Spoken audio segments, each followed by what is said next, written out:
गुरु प्यारी साध संगत जी, सभी को प्यार भरी राधा स्वामी जी। साध संगत जी, 16 मार्च को बाबा जी ने ब्यास में सत्संग फरमाया। इन दिनों डेरे में बाबा जी के हर हफ्ते भंडारे होने हैं। बाबा जी ने बुल्ले शाह के बारे में कुछ ऐसी बातें बताईं कि सारी संगत रोने लगी।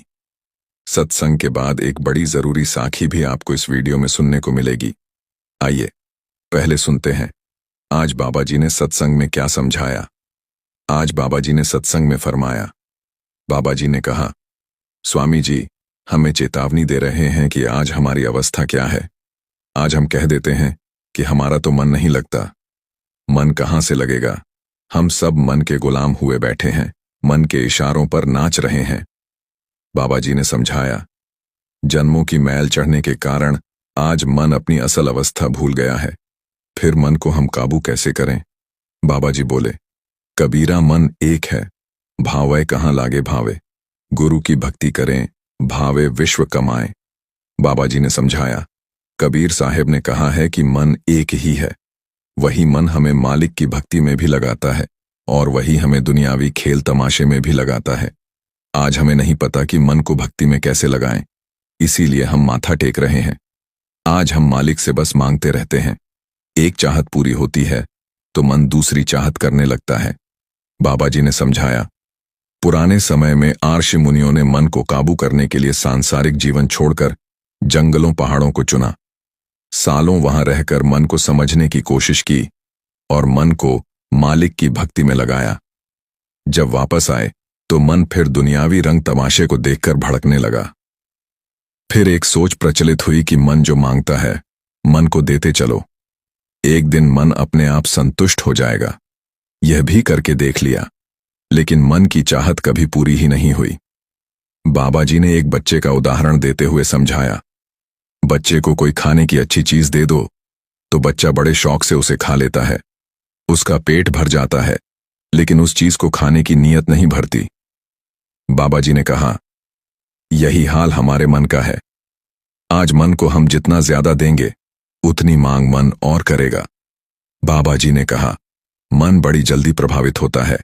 अब इन प्रभावों से मन को कैसे निकालना है? जब तक मन को शब्द से नहीं जोड़ेंगे तब तक मन शांत नहीं होगा, मन काबू में नहीं आएगा। अभी तो हम मन के काबू में हुए पड़े हैं। बाबा जी ने कहा, हम बाहरमुखी साधनों में पड़े रहे, कभी भी अंतर ध्यान होकर मन को काबू करने की हमने कोशिश ही नहीं की। आज इंसान चाहे अच्छे कर्म करता है या बुरे कर्म करता है, वह सब अपने मन के कहने पर ही करता है।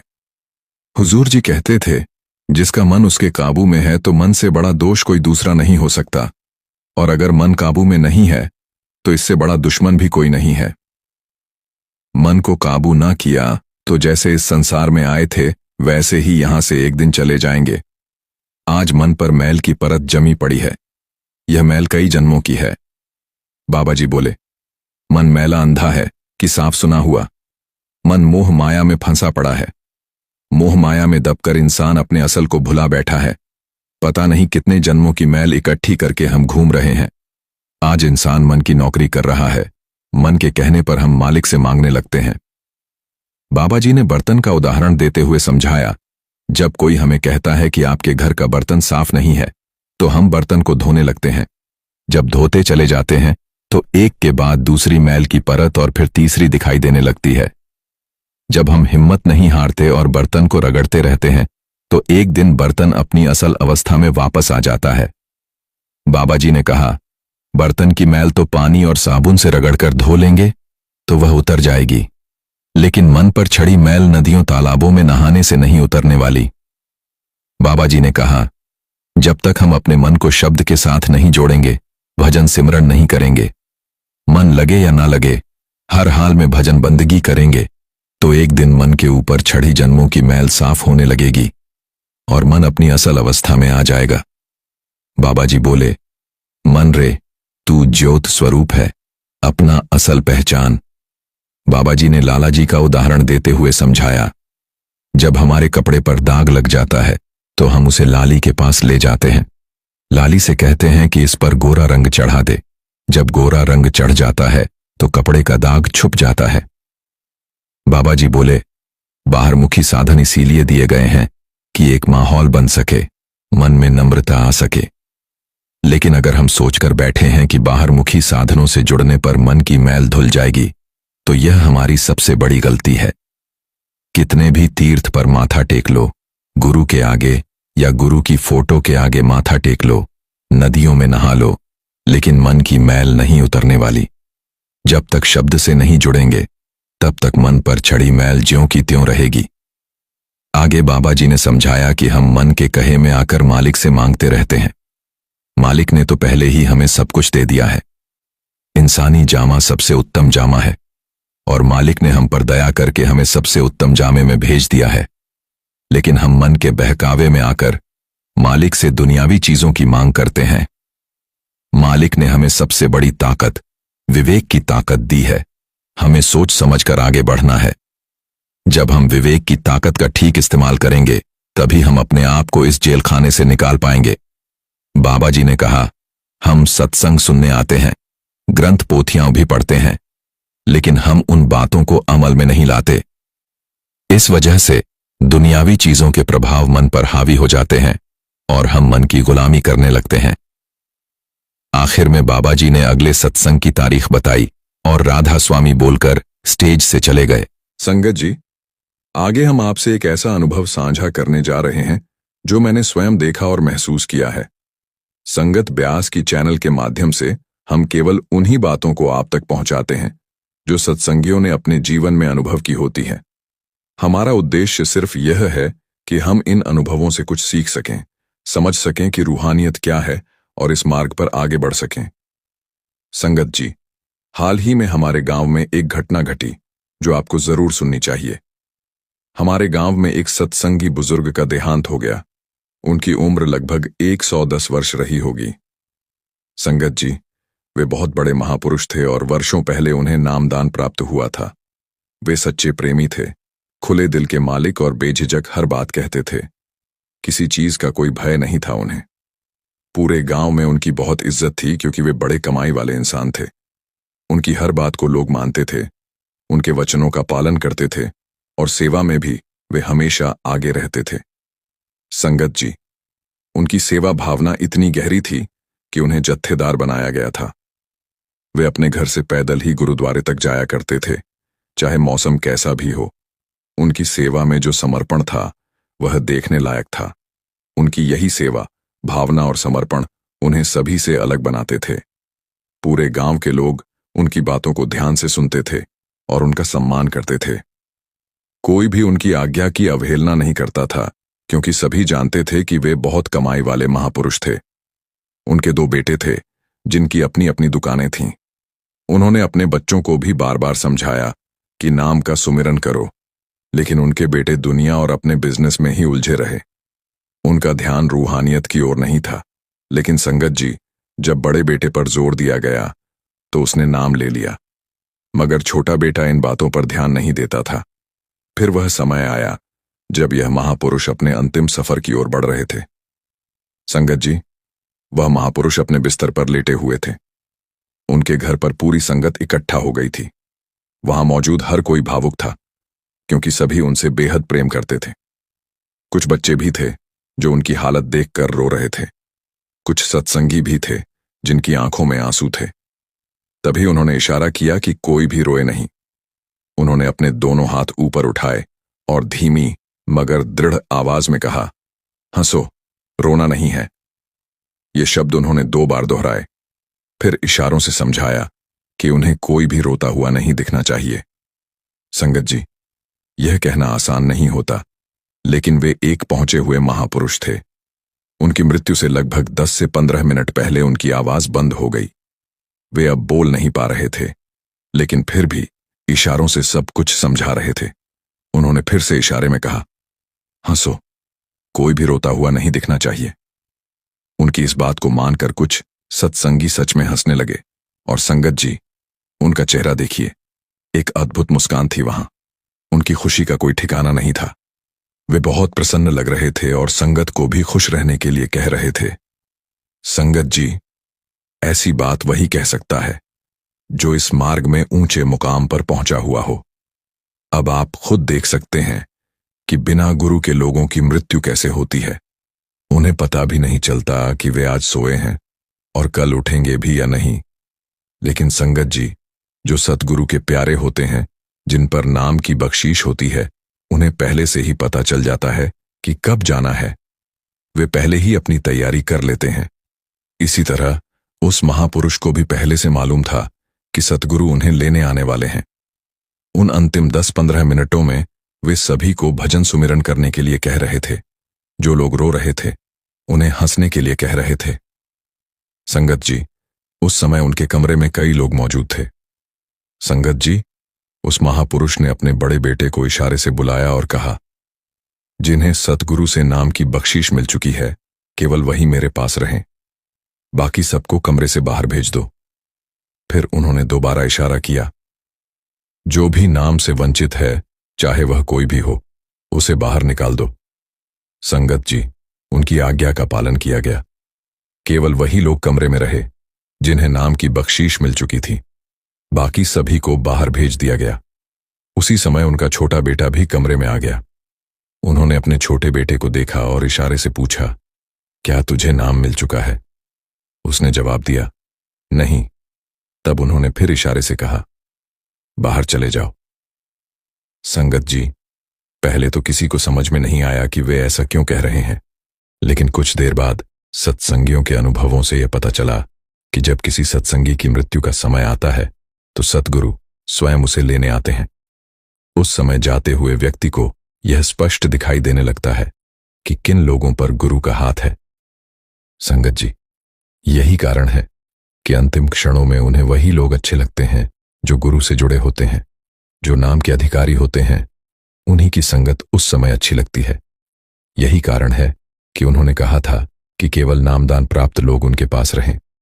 संगत जी, जब सभी बाहर निकल गए, तब कमरे में केवल कुछ सत्संगी ही मौजूद थे। उसी क्षण उन्होंने अपने दोनों हाथ ऊपर उठाए। अब उनके जाने का समय आ चुका था। संगत जी, आखिरी 2-3 मिनट बचे थे। उन्होंने अपने दोनों हाथ जोड़े, संगत को विदा दी, आंखें बंद की और एक प्यारी मुस्कान के साथ अपने प्राण त्याग दिए। संगत जी, ऐसी मृत्यु केवल उन्हीं को मिलती है जिन्होंने अपने जीवन में सच्ची कमाई की हो। संगत जी, जिन्होंने अपने जीवन में मालिक का हुक्म माना, सद्गुरु की रजा में रहे और भजन सुमिरन को अपने जीवन का हिस्सा बनाया, उनकी मृत्यु भी दिव्य होती है। माई की इस अलौकिक मृत्यु को देखकर सभी हैरान थे। ऐसा दृश्य पहले कभी किसी ने नहीं देखा था। इस घटना ने संगत को गहरी सीख दी। बहुत से लोगों को यह एहसास हुआ कि आखिर सद्गुरु हमें बार बार भजन सुमिरन करने और नाम की कमाई करने के लिए क्यों कहते हैं। क्योंकि संगत जी, अंतिम समय में केवल नाम की कमाई ही साथ जाती है। इस संसार की कोई भी चीज, कोई भी रिश्ता, कोई भी संपत्ति हमारे साथ नहीं जाती। केवल और केवल मालिक से किया गया प्रबंधन ही अंतिम समय काम आता है। इसीलिए सद्गुरु हमेशा चरण बंदगी पर जोर देते हैं। वे समझाते हैं कि भाई, जितना भी समय मिले उसे प्रभु भक्ति में लगाओ, क्योंकि यही असली संपत्ति है। संगत जी, माई से जुड़ा एक और प्रेरणादायक वाक्य सुनने को मिलता है। एक बार संगत के साथ सेवा हो रही थी। सेवा में घास काटने का काम लगा हुआ था और सभी सत्संगी जुटकर सेवा कर रहे थे। इसी बीच अचानक वहां पर एक सांप निकल आया। संगत जी, जैसे ही लोगों ने सांप देखा, भगदड़ मच गई। सभी अपने अपने औजार छोड़कर दूर भाग गए। आखिर हर किसी को अपनी जान प्यारी होती है, लेकिन संगत जी, माई वहीं खड़ी रही। उन्होंने सेवा नहीं छोड़ी। उन्हें सांप के पास होने का कोई डर नहीं था। ऐसा लग रहा था जैसे उन्हें इस बात की कोई परवाह ही नहीं थी। संगत जी, यह देखकर सभी दंग रह गए। कुछ समय बाद जब लोगों ने देखा कि माई निर्भय होकर सेवा कर रही हैं, तो वे भी धीरे धीरे लौट आए और दोबारा सेवा में लग गए। इस घटना से हमें यह सीखने को मिलता है कि अगर हम सच में मालिक से जुड़ जाते हैं, अगर हम नाम की कमाई में लीन रहते हैं, तो फिर किस बात की चिंता। क्योंकि संगत जी, हमारी संभाल तो खुद मालिक कर रहा होता है, फिर डर किसका। संगत जी, जो लोग मालिक की कमाई में लगे होते हैं, वे किसी भी चीज से डरते नहीं हैं, क्योंकि उन्हें यह पूरा यकीन होता है कि उनकी संभाल खुद मालिक कर रहा है। ऐसे सत्संगी निडर होते हैं, हमेशा सद्गुरु की भक्ति में मग्न रहते हैं। उनका यह अटूट विश्वास हमें भी यह सीख देता है कि हमें भी उनकी तरह बनना है। हमें भी नाम की कमाई करनी है ताकि हमारे अंदर भी वही विश्वास पैदा हो सके। माई के जीवन से संगत को बहुत कुछ सीखने को मिला। यह अनुभव उनके लिए किसी वरदान से कम नहीं था। संगत जी जो जीव मालिक की भक्ति में जीवन बिताते हैं, उनका नाम इस संसार में अमर हो जाता है।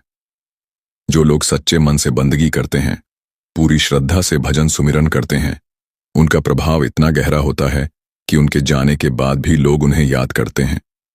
माई से जुड़े कई सत्संगी आज भी उनकी याद में भावुक हो जाते हैं। ऐसे रूहानी जीव बार बार इस दुनिया में नहीं आते। साध संगत जी संसार में इतना दुख क्यों है, इसी विषय पर आधारित है। आइए बड़े ही प्रेम और प्यार के साथ आज का यह प्रसंग श्रवण करते हैं। एक दिन एक सिख संगत की सभा में एक साधु आए।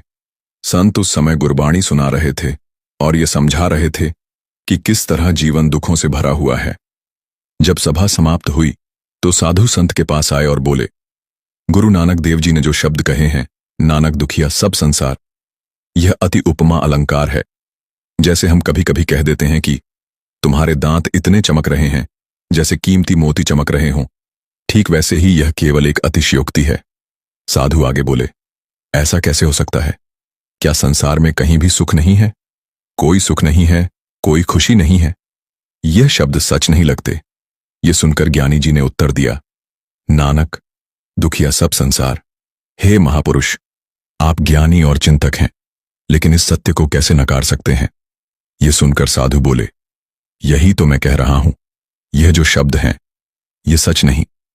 आपने जो 2 घंटे का सत्संग इस विषय पर सुनाया, वह व्यर्थ है, उसका कोई अर्थ नहीं।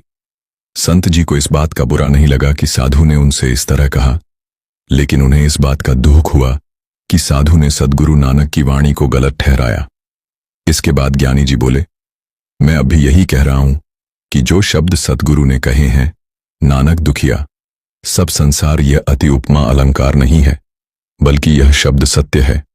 अति उपमा अलंकार तो मात्र कल्पना होती है। अगर आप सही हैं तो क्या गुरबाणी को भी कल्पना मान लिया जाए? यह सुनकर साधु बोले, यह तुम्हारे गुरु नानक देव जी पर श्रद्धा है जो तुमसे यह वचन करवा रही है, लेकिन कल मैं साबित कर दूंगा कि गुरु नानक ने जो शब्द कहे हैं वे गलत हैं, और तुम्हारी जुबान खुद यह कबूल कर लेगी कि जो मैं कह रहा हूं वही सत्य है। ऐसा बिल्कुल नहीं है कि संसार में केवल दुख ही दुख है। मैं इसे सिद्ध करके दिखाऊंगा। साधु बोले, संसार में सुख भी है और दुख भी। यह सुनकर ज्ञानी जी मुस्कुराए और बोले, ठीक है, आपकी बात अपनी जगह पर, लेकिन जहां तक मेरा मानना है, गुरु नानक देव जी ने जो वचन कहे हैं वह पूर्ण रूप से सत्य है। आप उन्हें गलत साबित नहीं कर सकते। साधु ने आत्मविश्वास से कहा, यह तो कल पता चलेगा, कल मैं प्रमाण के साथ आऊंगा। इसके बाद साधु ठहाका लगाकर हंसे। उनकी हंसी कुछ ऐसी थी जैसे वे कटाक्ष कर रहे हों। फिर वे वहां से चले गए। ज्ञानी जी को साधु की बातों ने चिंता में डाल दिया। वे सोचने लगे, पता नहीं कल वे क्या दिखाएंगे, कहीं मैं कुछ भूल तो नहीं गया। ये चिंता उनके मन में घर कर गई और पूरी रात उन्हें नींद नहीं आई। सुबह होते ही सतगुरु जी ने संगत को गुरुबाणी सुनानी शुरू की। 1 घंटा बीत गया। थोड़ी देर बाद ज्ञानी जी ने देखा कि वही साधु दूर से आते हुए दिखाई दिए। उनके हाथों में एक सुंदर गुलाबों का गुलदस्ता था। यह देखकर ज्ञानी जी सोचने लगे, साधु श्री गुरु ग्रंथ साहिब जी के प्रति श्रद्धा रखते हैं, शायद यह गुलदस्ता अर्पित करने के लिए लाए होंगे। साधु ने श्री गुरु ग्रंथ साहिब जी के आगे माथा टेका, लेकिन आश्चर्य की बात यह थी कि उन्होंने गुलदस्ता गुरु ग्रंथ साहिब जी को अर्पित नहीं किया। साधु गुलदस्ते को अपने साथ लेकर एक कोने में बैठ गए। कथा समाप्त होने के बाद साधु बोले, ज्ञानी जी, मेरे हाथ में जो फूलों का गुलदस्ता है, क्या वह आपको दिखाई दे रहा है? ज्ञानी जी ने कहा, प्रभु की कृपा से मेरी आंखों में रोशनी है। हां, मुझे साफ साफ गुलाबों का यह सुंदर गुलदस्ता दिखाई दे रहा है। साधु हंसते हुए बोले, अगर आपको ये फूल दिखाई दे रहे हैं तो इनका हंसना भी दिखाई दे रहा होगा, इनकी मुस्कुराहट भी नजर आ रही होगी, इनका आनंद भी दिख रहा होगा, इनका खेड़ा भी दिख रहा होगा। तो बताइए, जब इन फूलों में इतनी हंसी और खुशी है तो फिर संसार में दुख ही दुख कैसे हो सकता है? साधु बोले, ऐसे में यह कहना कि नानक दुखिया सब संसार सही नहीं लगता, मैंने पहले भी कहा था कि यह कथन हर स्थिति में लागू नहीं होता। यह तो मात्र अति उपमा अलंकार है।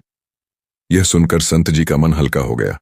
उन्होंने विनम्रता से कहा, आपका बहुत बहुत धन्यवाद।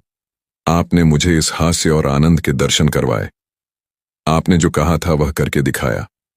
अब बस एक निवेदन है, क्या आप इस गुलाब के फूलों के गुलदस्ते को यहां 12 घंटे के लिए छोड़ सकते हैं?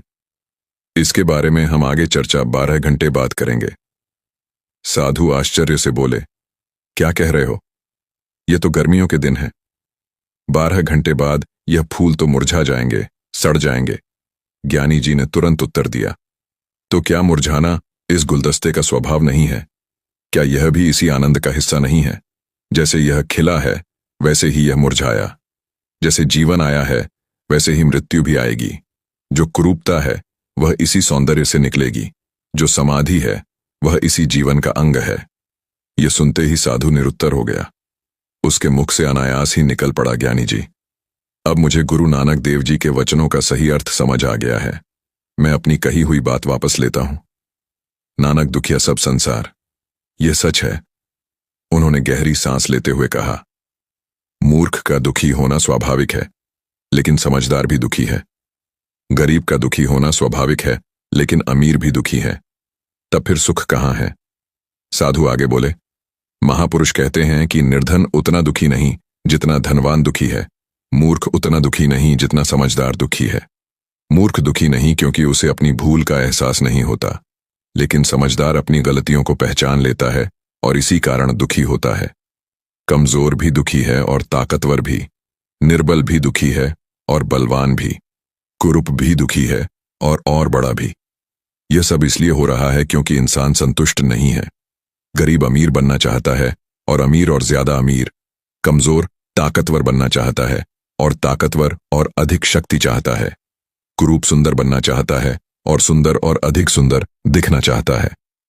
इसीलिए सद्गुरु कहते हैं, नानक दुखिया सब संसार संगत जी। साध संगत जी, किसी ने सवाल किया, आपने कुछ महीनों में बाबा जी महाराज के साथ रहकर क्या सीखा? हुजूर जी ने बड़ी नम्रता से उत्तर दिया, जब से मेरे कंधों पर यह बड़ी जिम्मेदारी आई है, मुझे कोई बोझ महसूस नहीं हो रहा। यह सिर्फ मेरे सद्गुरु की सीख और उनकी अपार दया का ही फल है। बाबा जी के सानिध्य में रहकर मैं बहुत हल्का और सहज महसूस करता हूं। उन्होंने मुझे इस तरह तैयार कर दिया है कि मैं किसी भी तरह का दबाव महसूस नहीं करता। ये सब मेरे सद्गुरु की अपार मेहर की वजह से ही संभव हुआ है। इसके बाद किसी ने अगला सवाल किया, हुजूर जी, गुरु गद्दी पर बैठने के बाद आपको कैसा लग रहा है और आप खुद को किस रूप में देखते हैं? हुजूर जी ने फिर बहुत ही विनम्रता से उत्तर दिया, मेरे सद्गुरु मेरे साथ हैं, इसलिए मुझे बहुत अच्छा लग रहा है। मैं खुद को केवल एक शिष्य के रूप में देखता हूं। सद्गुरु जैसा चाहेंगे मैं वैसी ही सेवा निभाऊंगा। साध संगत जी, अभी कुछ महीने पहले संगत के मन में यह प्रश्न था कि नए सद्गुरु हुजूर जी और बाबा जी में क्या समानताएं हैं। आज मैं आपको इसी सवाल का उत्तर देने आया हूं। आज से 34 साल पहले का वह दिन याद करिए जब बाबा जी को गद्दी पर बिठाया गया था। उस समय संगत के मन में हुजूर महाराज जी बसे हुए थे। जब संगत ने पहली बार बाबा जी को देखा तो बाबा जी उस समय केवल 37 वर्ष के थे। उनकी दाढ़ी काली थी और उनका व्यक्तित्व एकदम युवा और तेजस्वी था। आज 34 साल बाद जब संगत ने पहली बार हुजूर जी को देखा तो बहुत से लोगों को 34 साल पहले का वही दिन याद आ गया होगा, क्योंकि जिस तरह 34 साल पहले बाबा जी दिखाई देते थे, लगभग वैसे ही आज हुजूर जी भी दिखाई देते हैं। संगत ने यह भी देखा होगा कि अब स्टेज पर 2 कुर्सियां लगाई जाती हैं, एक बाबा जी की और दूसरी हुजूर जी की। जैसे ही बाबा जी स्टेज पर आते हैं, सबसे पहले वे सारी संगत को हाथ जोड़कर प्रणाम करने के बाद बाबा जी पहले गद्दी को माथा टेकते हैं। ठीक वैसे ही हुजूर जी भी पहले सारी संगत को हाथ जोड़कर प्रणाम करते हैं और फिर गद्दी को माथा टेकते हैं।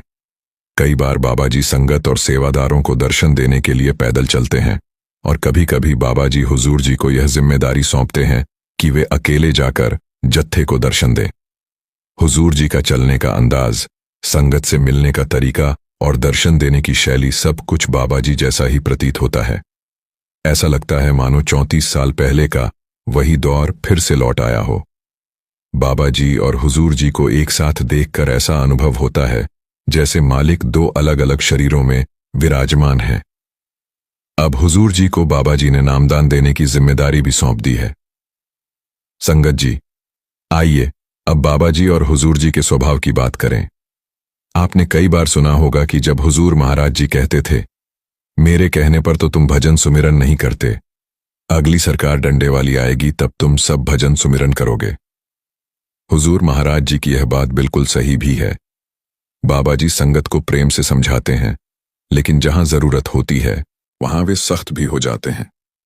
7-8 महीने पहले की वह घटना आपको याद होगी, जब जब बाबा जी ने हुजूर जी को उत्तराधिकारी चुना था। तब उन्होंने कहा था, हुजूर जी लौट कर आएंगे संगत जी। हुजूर महाराज जी बड़े ही नम्र स्वभाव के थे और हमारे सद्गुरु हुजूर जी भी उतने ही विनम्र हैं। लेकिन संगत जी, इसका यह मतलब नहीं कि अगर गुरु सहज स्वभाव के हैं तो हम आलसी हो जाएं। हम कोई स्कूल के बच्चे नहीं हैं कि अगर टीचर सख्त हुआ तो पढ़ाई करने लगेंगे और अगर वह नरम हुआ तो शरारतों में लग जाएंगे। हम परमार्थ से जुड़े हुए हैं। गुरु गद्दी पर बाबा जी हो या हुजूर जी, हमें तो दोनों गुरुओं की शिक्षा को अपनाना है और उसके अनुसार जीवन जीना है। अब मैं आपको कुछ ऐसी बातें बताना चाहता हूं जिन्हें हमें होली के अवसर पर जरूर अपनाना चाहिए। यह बातें रूहानियत से तो सीधा संबंध नहीं रखती, लेकिन यह भी एक सेवा का ही रूप है और जब हम इस सेवा को अपनाएंगे तो हमारे भीतर नम्रता आनी शुरू हो जाएगी। संगत जी, ज्यादा कुछ नहीं करना है। अगर आपके आसपास कोई गरीब या मजबूर परिवार दिखे तो उनके बच्चों को थोड़ी सी मिठाई और कुछ रंग दे दीजिए ताकि वे भी इस त्योहार की खुशियां मना सकें। यह सेवा सिर्फ सत्संग ही करें, ऐसा कोई जरूरी नहीं। अगर आप सक्षम हैं तो इसे करने की कोशिश जरूर करें। सोचिए, अगर हर एक परिवार अपने आसपास के किसी एक जरूरतमंद परिवार की थोड़ी सी मदद कर दे तो कितने ही करोड़ों लोग होंगे जो होली नहीं मना पाते, लेकिन आपकी वजह से वे भी इस त्योहार की खुशियां मना पाएंगे। लेकिन ध्यान रखें, पैसे देने की बजाय मिठाई या कपड़े देना बेहतर होगा, क्योंकि अगर किसी ने आपके दिए पैसों का गलत इस्तेमाल कर लिया तो उसके कर्मों में आप भी भागीदार बन जाएंगे। बाबा जी से एक बार इसी विषय पर सवाल किया गया था। सवाल जवाब कार्यक्रम में एक भाई ने पूछा, बाबा जी, अगर हम किसी को पैसे देते हैं और वह उन पैसों का गलत इस्तेमाल कर लेता है तो क्या हमारे भी कर्म बनेंगे? बाबा जी ने उस भाई को समझाया था, बेटा, अगर तुम्हारे दिए पैसों का कोई गलत इस्तेमाल कर लेता है तो उसके इस गलत काम में तुम भी भागीदार हुए, क्योंकि तुम्हारे पैसे देने की वजह से ही उसने वह काम किया। इससे अच्छा है कि तुम किसी जरूरतमंद को रोटी और कपड़े दे दो। संगत जी, बाबा जी हमेशा यही सिखाते हैं कि इंसानियत के नाते जरूरतमंदों की मदद करनी चाहिए। तो संगत जी, किसी भी बड़े त्योहार पर किसी न किसी की मदद जरूर कीजिएगा। राधा स्वामी जी।